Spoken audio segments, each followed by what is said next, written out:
नमस्कार दोस्तों, good morning. मेरा नाम विनय वर्मा है और मेरा आपसे बिल्कुल कहना है कि अगर आपको अच्छा और मोटिवेशनल वीडियो चाहिए तो मेरे इस चैनल को ज़रूर सब्सक्राइब कर दीजिए।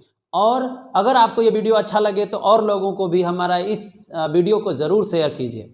आइए हम आपको बताते हैं एक बात बिल्कुल कन्फर्म मैं आपको बताना चाहूँगा कि अवसर तो हमारी लाइफ में बहुत सारे आते हैं, लेकिन बहुत सारे लोग अवसर पहचान नहीं पाते हैं और कुछ ऐसे लोग होते हैं जो अवसर को पैदा करना जानते हैं। जी हाँ दोस्तों, मैं इसी टॉपिक पे आपको बताना चाहूँगा कि अगर जीतना है तो अवसर पैदा करना सीखना होगा। एक बार की बात है कि एक तलवारबाज उस्ताद था, उसके बहुत सारे चेले थे और उन चेलों में एक बहुत अच्छा लगनशील चेला था जो बहुत अच्छा से मन लगाकर तलवारबाजी सीखा करता था। एक समय की बात है कि उसका सब दाव पेंच पैतरा सब उसके उस्ताद ने उसको सिखा दिया और सिखाने के बाद उन्होंने कहा कि अब तुम अच्छे तलवारबाज हो गए हो, एक अद्वितीय तलवारबाज हो गए हो, तुम्हारे जैसा कोई दूसरा तलवारबाज नहीं है। मैं अपना अनुभव भी तुम्हें सिखा दिया और जो मेरी ज़िंदगी भर का मैं जानता था तलवारबाजी करना, वो सब मैंने आपको सिखा दिया। आप एक बहुत ही बेहतरीन तलवारबाज हो गए हो, अब तुमको कोई हरा नहीं पाएगा। अब ये सुनने के बाद उस्ताद का चेला फूल गया, अंदर ही अंदर वो खुश हो गया और उसको धीरे धीरे अहंकार हो गया कि अब मेरे जैसा कोई तलवारबाज है ही नहीं। तो वो क्या किया कि दूसरे दिन गया राज दरबार में और वहाँ पर जाने के बाद भरे राज दरबार में सबको चुनौती दे डाला कि इस राज्य में अगर कोई भी तलवारबाज है तो मेरे जैसा नहीं है, अगर है तो मुझसे लड़ाई करे, मुझसे तलवारबाजी में जीत कर दिखाए। और उसी में उनका उस चेले का गुरु भी बैठा था, उस्ताद भी बैठा था, उसको भी उसने चुनौती दे डाला, यानी कि एक साथ सबको चुनौती दे दिया। अब राजा साहब ने कहा कि अब ये चूंकि चुनौती दे रहा है तो अपने दूसरे अच्छे अच्छे तलवारबाजों से उन्होंने युद्ध करवाया, चुनौती को स्वीकार करवाया और जैसा कि ये होना ही था, उस्ताद का वो चेला जीत गया और सब लोग हार गए। तो अंत में जब उसका गुरु यानी कि जो उस्ताद था, अब उससे लड़ाई की बारी आई। अब लोग भरे दरबार में कह रहे थे कि क्या होगा, गुरु जीतेगा या चेला जीतेगा। गुरु ने क्या किया कि उस चेले को 15 दिन का समय मांग लिया कि मैं आपसे 15 दिन बाद, इस दिन एक डेट तय कर दिया गया, उस डेट को हमारी तलवारबाजी होगी, हम लोग एक दूसरे के साथ लड़ेंगे।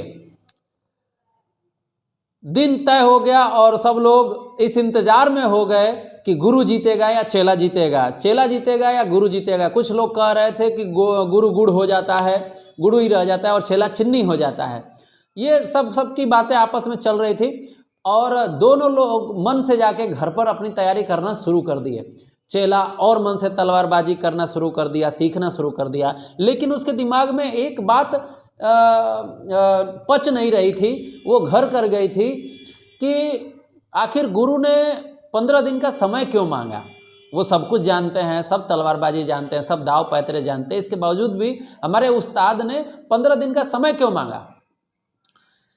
अब गुरु सोच रहा था कि मेरी उम्र ज़्यादा हो गई है, मैं इससे लड़ूंगा कैसे, सब कुछ तो सिखा दिया, अपना अनुभव भी सिखा दिया, दाव पैतरे सब सिखा दिया, अब इसको मैं कैसे लड़ूं, उम्र भी हो गई, फुर्ती में तो जीत नहीं सकता, मेहनत जो ताकत है उसमें भी मैं नहीं जीत सकता, तो कुछ तो उपाय लगाना पड़ेगा।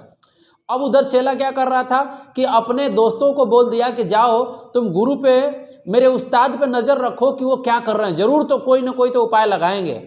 अब ये सोचकर दोस्तों ने कुछ दिन बाद, 2-4 दिन बाद आके खबर दिया अपने उस दोस्त को कि गुरु गए हैं लोहार के पास और जाके वहाँ पर 10 फुट का तलवार बनवाने के लिए ऑर्डर दिए हैं। अब वहाँ पे चेला सोचने लगा कि आखिर 10 फीट का तलवार से हमारा उस्ताद लड़ेगा कैसे मुझसे, 10 फीट की तलवार लंबी होगी, कैसे लड़ेगा, ये सोच रहा था।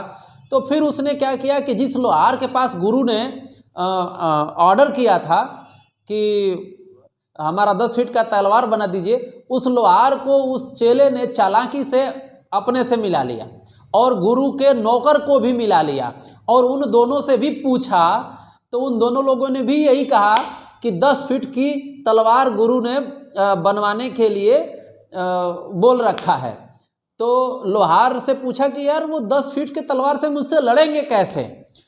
तो लोहार ने भी यही कहा कि गुरु ने ये बताया कि 10 फीट की तलवार से लड़ने की नौबत ही कहाँ आएगी, मैं 10 फीट के तलवार से दूर से मार दूंगा।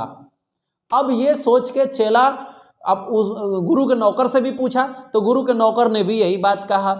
तो वो मान गया कि हाँ जरूर इसमें यही कोई बात है। तो उसने क्या किया कि उस लोहार को 15 फीट का तलवार बनाने का बयाना दे दिया कि मेरा भी आप तलवार 15 फीट का बनाओ। अब धीरे धीरे धीरे धीरे वो 15वां दिन आ गया जिस दिन दोनों में लड़ाई होनी थी। अब राज दरबार खचाखच भरा हुआ था, गुरु और चेला आमने सामने थे। गुरु ने आदेश दिया अपने चेलों से कि मेरी 10 फीट की तलवार लाई जाए। गुरु का तलवार उनके हाथों में आया, चेला का तलवार भी 15 फीट का उस चेले के हाथ में आया जो चुनौती में सामने खड़ा लड़ाई करने के लिए खड़ा था।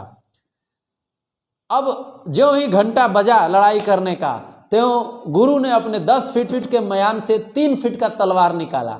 जी हाँ दोस्तों, 10 फीट के मयान से 3 फीट का तलवार निकाला और मार डाला चेले को। और चेला 15 फीट के मयान से 15 फीट का तलवार निकालता ही रह गया। अभी आधी भी तलवार नहीं निकली थी कि चेला हार गया। गुरु की तलवार चेले के गर्दन पे थी। तो कहने का मतलब यह है कि अवसर पैदा सीखना होगा। यहाँ पर एक बात और मैं आपको नोटिस कराना चाहूँगा, अगर आपको कुछ आता है तो आप ओवर कॉन्फिडेंस में न जिएं। घमंड करना, अहंकार करना अपनी बुद्धि को मार देना होता है, अपने अच्छे अच्छे गुणों को खत्म कर देना होता है। अहंकार आपको हरा देता है। तो विनम्रता से जिसने हमें सिखाया हमें उससे सीखना होगा और अपने गुणों का अच्छे जगह इस्तेमाल करना होगा। दूसरी तरफ मैं आपको इस कहानी से ये बताना चाहूँगा कि उस गुरु के सामने कोई ऑप्शन नहीं था, वो सब कुछ दाव पेच सिखा दिया था। इसके बावजूद भी उसने अवसर पैदा किया कि इस मुश्किल घड़ी में, इस विपत्ति में मैं ऐसा क्या उपाय लगाऊंगा कि मैं जीत जाऊं। तो गुरु ने अवसर पैदा किया और जिसके फलस्वरूप गुरु की विजय हुई। तो इसी तरह दोस्तों मैं आपको जरूर कहना चाहूँगा कि अगर आपके सामने भी कभी ऐसी विपत्ति आन पड़ी हो, कोई रास्ता न दिख रहा हो, पैसा रुपया संसाधन कम हो, आपके पास आगे बढ़ने के चांस नहीं दिख रहे हो, तो उसमें आप अपने ही सीमित संसाधनों से कैसे आप आगे बढ़ पाएंगे, ये उपाय खोजना जरूरी है। जब आप दिमाग लगाएंगे तो जरूर उपाय खोज निकालेंगे और उस उपाय को आप इस्तेमाल करके अपने पास संसाधन है उसका इस्तेमाल करके आप अपनी लाइफ में कामयाब जरूर हो सकते हैं। Thank you very much.